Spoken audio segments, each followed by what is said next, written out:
alive. But Bednarek at the moment is strong, and he's easing away from the rest of them, and the gap is growing. Tebogo is coming back at him, but Bednarek, 2 meters and more, a hair clear of the rest there.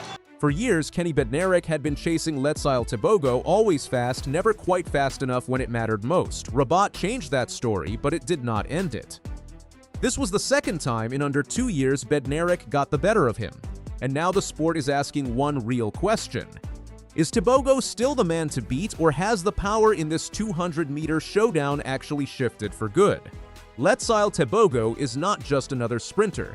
He is the reigning Olympic champion in the 200 meters, the man who gave Botswana its first ever gold medal, and he did it by running away from 2 of the fastest Americans on the planet. Kenny Bednarek is one of those Americans. 2 Olympic silver medals, a nickname that sounds like it belongs in a movie, Kung Fu Kenny, and a resume packed with near misses at the very top of this event. For years, Tebogo held the upper hand. Bednarek kept showing up, kept running fast, and kept losing to the same man in the biggest moments. This is not a rivalry built on hype or talk. It is built on results, and until recently, those results only went one way. Here is what most casual fans forget. Leading up to this rivalry's boiling point, Tebogo had been dominating the circuit, racking up 8 Diamond League victories over the past 2 seasons. That is not luck. That is raw, consistent speed, race after race. Then came Paris in August 2024, the biggest stage in the sport. Tebogo crossed the line first in 1946 seconds, an African record, and Bednarek settled for silver in 1962. On the surface, it looked like business as usual. Tebogo on top, Bednarek chasing behind him one more time, but a few weeks after Paris, everything shifted. At the Diamond League final in Brussels, Bednarek finally got the better of him. He ran 1967 to beat Tebogo's 1980, snapping that long streak and closing out his season with a trophy in hand. For the first time in years, Bednarek walked off that track believing he could beat Tebogo when it actually counted. Not just in a smaller meet, but in a final that mattered. That result did not settle anything.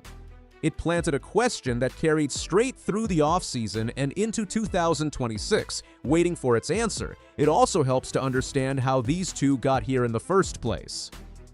Tebogo broke through as a teenager, becoming one of the first sprinters from Botswana to win a world title at any level when he took the under-20 crown, and he kept climbing from there, adding a world championship medal in the 100 meters before that Olympic gold turned him into a national hero overnight.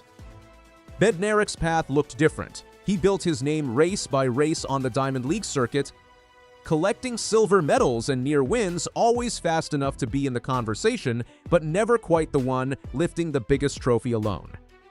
Rabat gave him something closer to that feeling, and it showed in how he ran. Fast forward to this season, and both men came in with different game plans. Bednarek opened his year in the 100 meters, racing in Shanghai and then Xiamen, finishing 3rd and 4th. Not his best results, and not even his main event, but he was sharpening his top-end speed for the race that actually defines his career. Tebogo took a different route, mixing in some 100 meters work and even a 400 meters relay leg for Botswana, staying sharp without rushing back into his signature event too early. Both men knew exactly where this season was really headed. The 200 meters was always the plan, and everyone following the sport could feel a real clash coming, sooner rather than later. That clash finally arrived at the Rabat Diamond League on the 31st of May, 2026. This was Bednarek's first 200 meters of the entire season, and for Tebogo, only his second. Neither man had fully shaken off the early season rust. Bednarek came out of the blocks sharp, reacting quicker than usual and attacking the curve with real control from the very first step. Running in the outer lanes, he used the bend to his advantage, staying low and driving hard through each stride instead of easing into it the way sprinters sometimes do early in the season. By the time the field hit the top of the bend, he already had ground on everyone chasing him, Tebogo included. Coming off the turn and into the straight, Bednarek was in front, and he was not slowing down, not even for a stride. Tebogo tried to close the gap in the closing meters, the way champions usually find a way to do, digging for one more gear in the last 30 meters. This time, that extra gear never showed up. Bednarek kept driving through the line, not fading, not tightening, running like a man who had been waiting all season for exactly this moment to arrive, while the rest of the field simply could not answer. When the clock finally stopped, Bednarek had run 19.69 seconds, a new meeting record at Rabat. Tebogo crossed in 1996, a season best time for him personally, but still 0.27 seconds behind the winner. That gap does not sound like much written down. On a straightaway at that speed, it is the difference between celebrating on the track and walking off searching for answers. For Bednarek, this was not just another win added to a long list. It was proof, the kind he had been chasing for years. Speaking after the race, he admitted he did not expect to run that fast so early in the season, but said he always believed a sub-20-second run was sitting in his legs, waiting for the right day. He talked about his love for competing against the very best in the world, and made it clear he now sees himself as part of that top tier, not chasing it from behind anymore. Two results now sit in his favor against Tebogo since Paris, Brussels back in 2024, and now Rabat in 2026. That is no longer a lucky night. So where does that leave Tebogo? Still the reigning Olympic champion.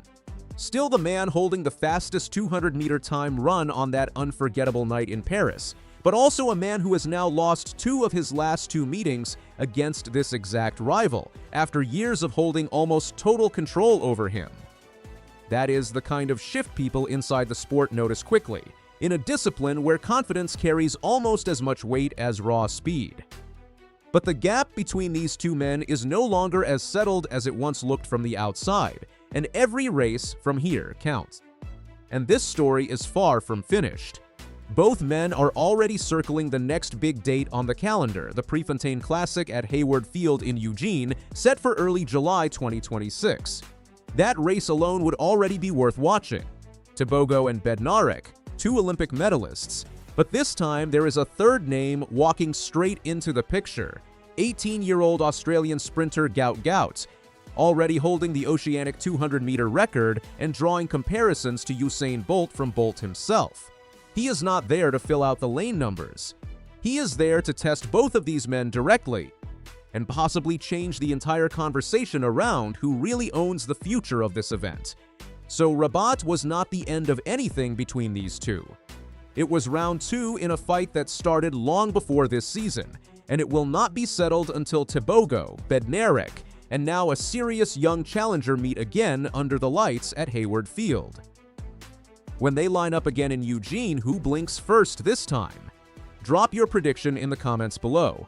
Does Tebogo take back control of this rivalry, or is the 200 meters officially Bednarek's event now?